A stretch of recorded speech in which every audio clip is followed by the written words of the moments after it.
rappelé, hein, c'est la drogue la plus consommée donc en France. Et en fait, la France est un paradoxe vivant puisqu'on est à la fois extrêmement répressif, donc on est les champions de la répression. Il y a 3500 personnes qui sont incarcérées tous les ans pour du simple fait d'avoir consommé du cannabis, hein, pas dealer, mais consommer. Il y a 15% des prisonniers en France qui sont là pour une infraction aux stupéfiants. Donc, on a beaucoup de répression, on a 1 million d'heures de travail de la police qui flambe en arrestation de fumeurs, en gros. Et pendant ce temps, il y a des terroristes, il y a des viols, il y a des meurtres. Donc, on voit bien le coût social de cette répression. Et face à ça, on est le pays d'Europe où on consomme le plus de cannabis. Donc, on a une double peine, c'est-à-dire on ne maîtrise pas ce marché et en même temps, on dépense énormément dans la répression de manière totalement vaine. Et alors, le pire de tout, c'est que c'est les enfants qui pâtissent le plus de ça, puisqu'à 15 ans, ils sont 50% à avoir déjà expérimenté avec le cannabis, pour la bonne et simple raison que ce marché est aux mains de criminels, il n'est pas aux mains de l'État, et ces gens, ils vendent dans les collèges, dans les lycées, de la drogue. Et vous pensez qu'en légalisant, il n'y aura pas de deal parallèle, parce qu'on peut imaginer qu'on continuera à dealer, à vendre des produits différents, des produits avec des mélanges plus performants, si je puis dire. Voilà, c'est-à-dire que j'imagine que si on légalise, on va pas offrir un vaste panel de produits différents.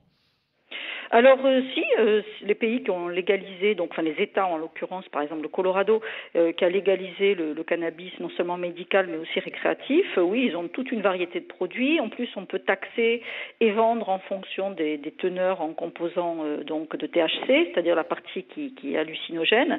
Voilà, donc il y a toute une façon de faire qui est bien plus efficace. Les produits sont contrôlés et surtout, alors un des bénéfices de la légalisation, c'est que ça devient beaucoup plus dur pour les enfants de s'en procurer, puisque évidemment, c'est absolument illégal en dessous de 18 ans dans les pays où 21.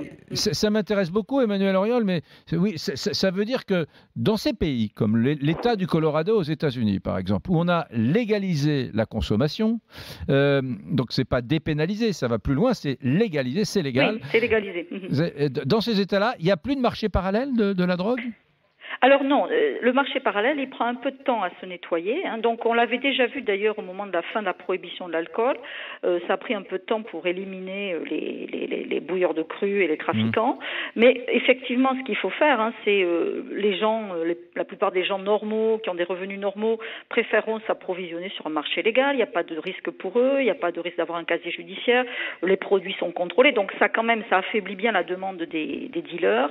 Et après, il faut réorienter la répression, donc sur le fait qu'on enforce la loi, c'est-à-dire que les débits de cannabis ne vendent pas aux mineurs, et par ailleurs qu'on est très sévère avec ceux qui s'amuseraient encore à dealer alors qu'il y a du cannabis légal, et aux consommateurs de ces gens-là. Par contre, ceux-là, il ne faut pas s'attendre à beaucoup de clémence, ils peuvent aller en prison, ils auront des amendes. Donc avec une répression plus ciblée sur le marché résiduel, et une politique tarifaire adaptée, c'est-à-dire au départ il faut modérer la fiscalité, eh bien on peut éliminer tout à fait, nettoyer cette poche de marché noir. Intéressant.